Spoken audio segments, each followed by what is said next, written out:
ఈ రోజున జనవరి 18 సందర్భంగా ఈ రోజున ఫిలిం నగర్లోని మన తెలుగు జాతికి ముద్దుబిడ్డ, తెలుగు జాతి అందరూ ఆప్యాయంగా అన్న అని పిలుచుకునే నందమూరి తారక రామారావు గారి విగ్రహాన్ని కృష్ణుని రూపంలో ఆవిష్కరింపజేసిన కార్యక్రమం జరిగిన తర్వాత నేను ఇది ఫస్ట్ టైం రావడం ఇక్కడికి ఘాట్కి గెలిపి వస్తున్నాను. ఈ విగ్రహం అనేది ఏంటంటే, విగ్రహాలు ఎందుకు ఉండాలి? మహానుభావులు, కారణజన్ములు, యుగపురుషుల యొక్క విగ్రహాలు మన భారతీయ కల్చర్లో అలా చాలామంది రాజకీయ నాయకులకు ఉన్నాయి, అలాగే సినిమా నటులకు ఉన్నాయి, అందరికీ ఉన్నాయి. ఎందుకు ఉండాలి విగ్రహాలు అంటే, అవి చూసినప్పుడు మనకు తెలియని మన తర్వాత తరం వాళ్ళు ఏంటి విగ్రహం అని అడిగితే వాళ్ళ ముందు తరం వాళ్ళు వాళ్ళకి చెప్పాలన్నమాట. ఈ మహానుభావుడు ఇందువల్ల ఆయన ఇంత మహానుభావుడు అయ్యాడు కాబట్టి ఆయన నందమూరి తారక రామారావు గారు, అందుకని ఈ విగ్రహం పెట్టడం జరిగింది. ఆయన ఎందుకు మహానుభావుడు అయ్యాడంటే, ఆ మహానుభావుడు అయిన ప్రాసెస్ చెప్తే ఆ చిన్నపిల్లల్లో చిన్న తరంలో ఉన్న వాళ్ళకి ఒక ఇన్స్పిరేషన్, ఒక స్ఫూర్తి వస్తుందన్నమాట. ఆయన మాకు, నేను దర్శకుడిగా, ప్రొడ్యూసర్గా, ఎగ్జిక్యూటర్గా, డిస్ట్రిబ్యూటర్గా అన్ని శాఖలు నిర్వర్తించినా కూడా నేను గుడివాడలో ఉండగా NTR town wide fans president అనే ఒక పదవి ఉంది చూడండి, అదే నేను గర్వంగా ఫీల్ అవుతాను. ఇప్పటికి కూడా ఎన్టీ రామారావు గారు వీరాభిమాని కింద గుర్తింపిస్తేనే నేను ఆనందపడతాను, ఒక డైరెక్టర్గా కంటే కూడా. సో అలాంటి స్ఫూర్తిని మాలో నింపాడు. నాలాగా ప్రపంచవ్యాప్తంగా ఉన్న చాలామందిలో ఆ స్ఫూర్తిని ఆయన నింపారన్నమాట. ఆయన ఎందుకు అంటే, వర్ధంతి జయంతి, ఆయన వర్ధంతి రోజున ఆయనకి మరణం లేదు. యుగపురుషులు, మహాపురుషులు, అవతార పురుషులకి మరణాలు ఉండవు, ప్రయాణిస్తారన్నమాట. ఒక కాలమానంలో దివి నుంచి భూమికి వచ్చి, భూమిలో తన శక్తితో ఆ దేవుడిచ్చిన దివ్య శక్తితో వాళ్ళు మానవ రూపంలో ఉండి అన్ని బృహత్తరమైన కార్యక్రమాలు చేసి ఇంకొక దగ్గరికి ఆ శక్తిని పంచిపెడదామనే ఉద్దేశంతో ఇంకో దగ్గరికి ప్రయాణం కడతారు. సో అందుకనే మహానుభావులు, అవతార పురుషులు వీళ్ళందరికీ జయంతి, వర్ధంతి అని చెప్తాను తప్పితే మరణము, జననం అని చెప్పడం అనేది కుదరదు. అలాంటి ఈ ప్రయాణంలో ఆయన మనకు తెలుసు సినిమా ఫీల్డ్ వెండితెర వేల్పుగా నిలిచారు. అంటే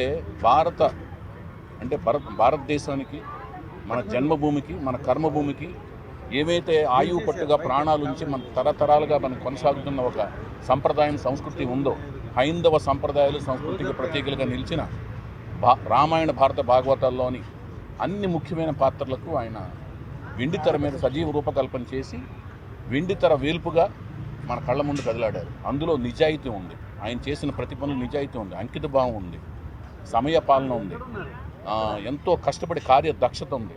ఒక పని పట్టుకుంటే ఆ పట్టుని విడవకుండా, మడం తిప్పకుండా పోరాటం చేసే ఒక తత్వం ఉంది.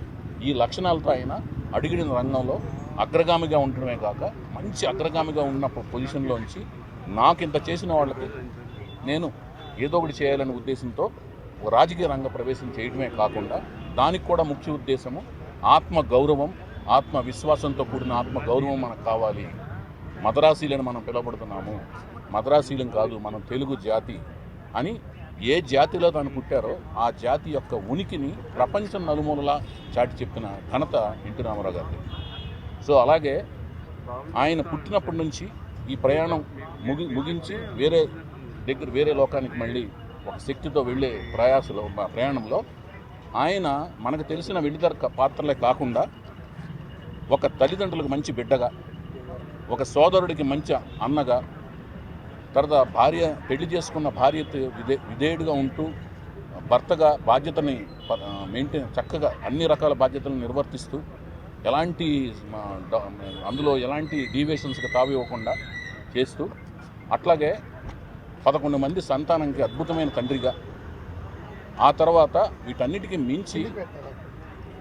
మించి తను ఏ భాషలో పుట్టారో ఆ భాషని ఆయన కంఠస్వరంలోకి వెళ్ళిన తర్వాత ఆ భాషకే వన్నె తెచ్చినంత మాధుర్యాన్నిను, శృతి, లయని ప్రతి అక్షరానికి, పదానికి చేకూర్చి తెలుగుని ఆయన నోట్లోంచి వింటుంటే ఇంత అద్భుతమైన భాష మన తెలుగు భాష అనే ఫీలింగ్కి మన భాషకి వన్నె తీసుకురావడం కాకుండా, అలాగే మన సంస్కృతి సంప్రదాయాలే కాకుండా తెలుగు సంప్రదాయానికి ఒక కట్టుబొట్టు ఉందన్నమాట.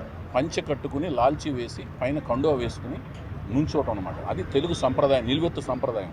ఆ సంప్రదాయాన్ని పరిపూర్ణంగా దానికి ఒక సొబబు కూడా చేశారు. ఆయన పంచిని తీసుకొచ్చి మళ్ళీ లాల్చి జేబులో పెట్టుకోవడంతో దానికి ఒక కొత్తదనం తీసుకొచ్చి ఇలా అంచెలంచెలుగా ఆయన తాకిన స్పృశించిన ప్రతి శాఖలోనూ ప్రతి కోణంలో కూడా ఉత్తమోత్తమైన మనిషి కింద ఆయన ఆవిర్భవించగలిగాడంటే అది ఆ త్రిమూర్తుల యొక్క ఆశీస్సులు అనమాట.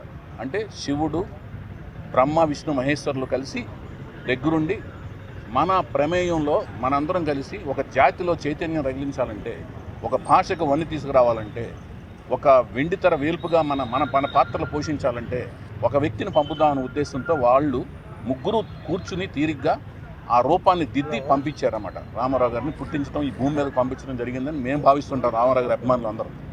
సో అలా వచ్చారు కాబట్టి ఆయన ఆ రాముడు, కృష్ణుడు, శివుడు ఏ పాత్రలు వేసినా వాళ్ళు తీర్చిదిద్దిన రూపం కాబట్టి ఆలవోకగా మనకు అదే ముద్రను మన మీద ముద్రించి ఆయన వెళ్ళిపోయారు. సో ప్రతి మనిషి కూడా తన మనిషి పుట్టినప్పటి నుంచి చనిపోయే లోపు ఏదో ఒక పాత్రకి న్యాయం చేకూర్చగలరు. తండ్రిగా కానీ, తమ్ముడుగా కానీ, అన్నయ్య కానీ, భర్తగా కానీ ఏదో ఒకటే చేయగలరు. కానీ మా నందమూరి తారక రామారావు గారిని తీసుకుంటే ఆయన పుట్టినప్పటి నుంచి ఆయన మళ్ళీ ప్రయాణం కట్టే వరకు కూడా అన్ని పాత్రలకు, అంటే బిడ్డగా, భర్తగా, అన్నగా, భర్తగా, తండ్రిగా, తర్వాత తాతగా, ఈ అన్నీ మించి తను ఏ రంగంలో అయితే కాలు పెట్టారో వెండితెరగా, ఆ వెండితెరకే వన్నీ తీసుకురావడమే కాకుండా అగ్రగామిగా నిలవటం, ఎన్నో పాత్రలు పోషించటం, ఆ పోషించిన పాత్రల్లో మళ్ళీ డైరెక్షన్ చేయటం, అన్ని రకాలుగా ఆయన ఆవిష్కరించుకుని సొంత బ్యానర్ పెట్టి సోషల్ అవేర్నెస్ ఫిలిమ్స్ అని చేయటం, ఇలాంటివన్నీ చేసి తర్వాత తను ఏ జాతికి అయితే పుట్టాడో ఆ జాతికి వన్ని తెచ్చినట్టుగా మద్రాసీలుగా తెలుగు వాళ్ళం అనేది గుర్తింపు తీసుకురావటం, ఇవన్నీ కూడా ఇన్ని అనేది ఒక మనిషి అనేవాడు వల్ల కాదు. ఇన్ని పాత్రలకు న్యాయం చేకూర్చడం, ఇన్ని పాత్రలకి అగ్రంగంగా ఉండటం, అందువల్లనే ఆయన అవతార పురుషుడు, యుగ పురుషుడు, పురాణ పురుషుడి కిందను మేము మహానుభావుడి కింద మేము భావిస్తుంటాం నందమూరి వీరాభిమానులు అందరం. సో ఈ రోజున జనవరి 18, మే 28 ఆయన జయంతి, జనవరి 18 వర్ధంతి. ఈ 2 సందర్భాలు మాకు చాలా పుట్టినరోజు, మాకు పండగ రోజుల కింద లెక్క అనమాట. ఎందుకంటే ఆయన ప్రయాణం కట్టాడు, అదేం బాధపడాల్సిన విషయం కాదు. ఆయన వేరే అద్భుతమైన పురాణ పురుషులు ఎలాగైతే ఒక అవతారం చాలించి ఇంకో అవతారంకి వెళ్తారో, వేరే పని మీద ఇంకో దగ్గరికి వెళ్ళారు కార్యార్థి అయినా. సో అది కూడా మాకు ఒక ఆనందకరమైన రోజు కింద లెక్క వస్తుంది మాకు. సో ఆయన ఈ ఇంతటి మహానుభావుడు ఇలా ఈ రోజున మాకు పండగ రోజు కింద లెక్క అనమాట. ఏదైనా జయంతి రోజు, వర్ధంతి కూడా మాకు ఆ రోజంతా మేము ఆయన ధ్యానంలో ఉంటాం అనమాట. సో ఆ రోజున మేము ఏదైనా మంచి పనులు స్టార్ట్ చేసినా, కొత్త పనులు స్టార్ట్ చేసినా ఆయన ఆశీస్సులు ఉంటాయి. ఎందుకంటే ఆయన ఒక శక్తి స్వరూపం అనమాట. సో అందుకని ఘాట్ దగ్గరికి వెళ్ళి ఆయన దండం పెట్టుకుంటాం. ఇలాగూ విగ్రహాల దగ్గరికి వెళ్ళి విగ్రహాల దగ్గర ఆయన దీవెనలు, బ్లెస్సింగ్స్ తీసుకుంటాం. ప్రతి విగ్రహంలో ఎక్కడైతే ఆయన ప్రతిష్ఠింపజేశారో విగ్రహాన్ని, ఆ విగ్రహంలో ఆయన యొక్క అంశశక్తి ఉందని మేము భావిస్తుంటాం అభిమానులందరూ. సో ఈ రోజున మోహన్ కృష్ణ గారు, ఆయన కుమారులైన మోహన్ కృష్ణ గారు చాలా రిజర్వ్డ్గా ఉంటారు. ఆయన హుందాగా ఉంటారు. ఆయనలోంచి ఆయన కూతురు మోహన్ రూప వీళ్ళతో కలిసి ఒక ఆలోచన శ్రీకారం చుట్టి దాని వెనకాల మా తుమ్మల ప్రసన్న కుమార్ గారు ఉండి, అలాగే మళ్ళీ ఆదిశేషర్ గారు ఇక్కడ ఫిలింనగర్ సొసైటీ తరఫు నుంచి ఆయన కూడా అందరూ చేదుడు వాదుడుగా ఉండి ఈ మోహన్ కృష్ణ గారు, మోహన్ రూప గారు తలపెట్టిన కార్యక్రమం శ్రీకృష్ణుడి రూపంలో రామారావు గారిని ఈ ఫిలింనగర్ మధ్యలో ఆవిష్కరింపజేసుకోవటం.